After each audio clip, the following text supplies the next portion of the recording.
Այս համատեքստում վերաքվեարկություն նշանակելը չի կարող դիտվել որպես քվեարկության արդյունքների անվավեր ճանաչելու մեխանիկական հետևանք, այնինչ ամբողջ այս վեճի ընթացքում փորձ է արվում ներկայացվել։ Չի կարող վերաքվեարկությունը ներկայացվել որպես մեխանիկական հետևանք, եւ ընտրական օրենսգրքի 101-րդ հոդվածը հենց այդ մասին է, որքան էլ փորձ է արում այլ կերպ ներկայացնել։ Վերաքվեարկությունը իրավաչափ եւ հիմնավորված կարող է լինել միայն այն դեպքում, երբ կոնկրետ պայմաններում կարող է ապահովել ընտրությունների իրական արդյունքը, ազատ եւ հավասար ընտրական իրավունքի սկզբունքի հաշվառմամբ։ Եթե վերաքվեարկությունը տեղի ունենալու այնպիսի պայմաններում, որտեղ ընտրողների կամքի ձևավորման միջավայրը արդեն փոխվել է, ընտրությունների համընդհանուր արդյունքները հայտնի են։ Ընտրողների որոշակի խումբ հայտնում է մյուս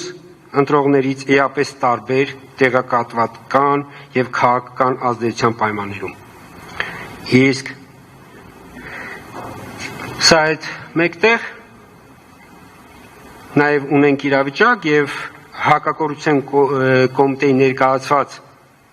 տեղեկատվությունների համաձայն անդադ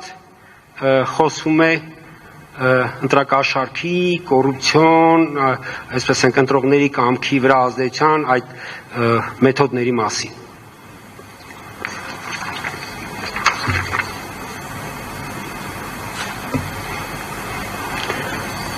Ես կարող եմ ասել, որ արդյունքները անվավեր ճանաչելուց հետո ըստ էության պետք է կենտրոնական ընտրական հանձնաժողովը թույլ չտա նաև, որպեսզի ընդհանուր մեր ընտրողների իրավունքը, ասես ենք, տվյալ դեպքում ունենք 99.8% ամփոփված լիարժեք օրինական ընտրողների քվեարկություն եւ կենտրոնական ընտրական հանձնաժողովի նաեւ պարտականությունն է այս օրինական քվեարկությունը պաշտպանել։ Սահմանադրության 7-րդ հոդվածը սահմանում է, որ ազգային ժողովի եւ համայնքների ավագանի ընտրություններին, ինչպես նաեւ հանրաքվեներ անցկացվում են ընդհանուր, հավասար, ազատ եւ ուղղակի ընտրական իրավունքի հիման վրա, գաղտնի քվեարկության։ Այս դրույթը պահանջում է, որ ողջ ընտրական գործընթացը կառուցված լինի այնպես, որ ընտրողի կամքը ձևավորվի եւ արտահայտվի ազատ պայմաններում, իսկ ընտրողները մասնակցեն ընտրության հավասար ընտրական միջավայրում։ Ազատ ընտրությունը նշանակում է ոչ թե ֆիզիկական հարկադրակի բացակայություն կամ խցիկում գաղտնիության ապահովում, այլ նաեւ այն, որ ընտրողը չի գտնվում ապօրինի ազդեցության, ուղղորդման, նյութական շահագրգռման կամ տվյալ դեպքում ընտրությունների ընդհանուր արդյունքների խմբագրման միտված ազդեցության ներքո։ Այս համատեքստում, երբ քվեարկության մասնակցած ընտրողները իրենց քվեն տվել են այն պահին, երբ ընտրությունների արդյունքները հայտնի չէր, իսկ հետագայում միայն որոշ տեղամասի ընտրողներ պետք է քվեարկեին արդեն հայտնի ընդհանուր արդյունքների պայմաններում, առաջանում է ազատ եւ հավասար ընտրական իրավունքի իրախնդիր։ Քվեարկությանը մասնակցած ընտրողները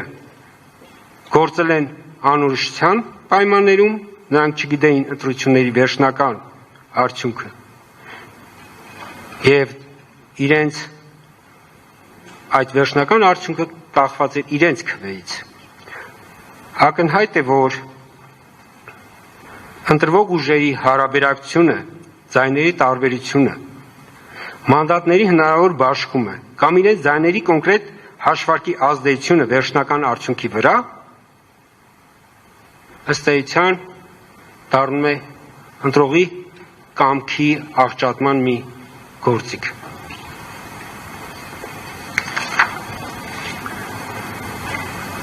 Նման պայմաններում վերաքվեարկությունը այլևս չի կարող լինել նույն ընտրությանը բնորոշ շարունակություն։ Այն բնական շարունակությունը, որպեսզի պետք է լինի։ Այլ կվերածվի երկրորդային, հաշվարկված եւ թիրախավորված քաղաքական գործընթացի, հանգեցնելով, ինչպես ընդունված է ասել, տակտիկական քվեարկության։ Այս հանգամանքը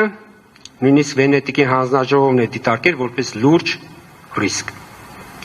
Վենետիկի հանձնաժողովի 2025 թվականի հրատապ զեկույցում, որը վերաբերում էր ընտրությունների արդյունքների չեղարկման հարցերին,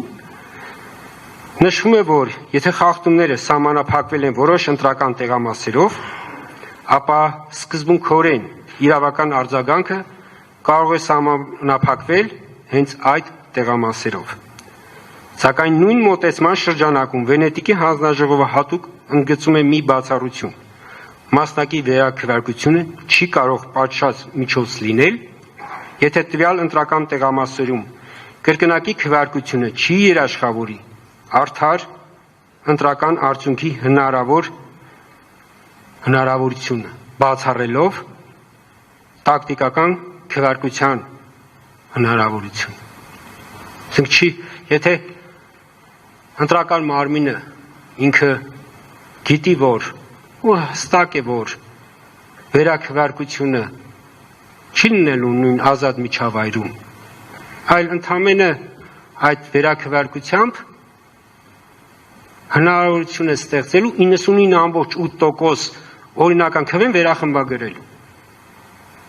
Այս դեպքում ընտրական մարմնի պարտականությունն է պաշտպանել 99.8% քվեների օրինականությունը։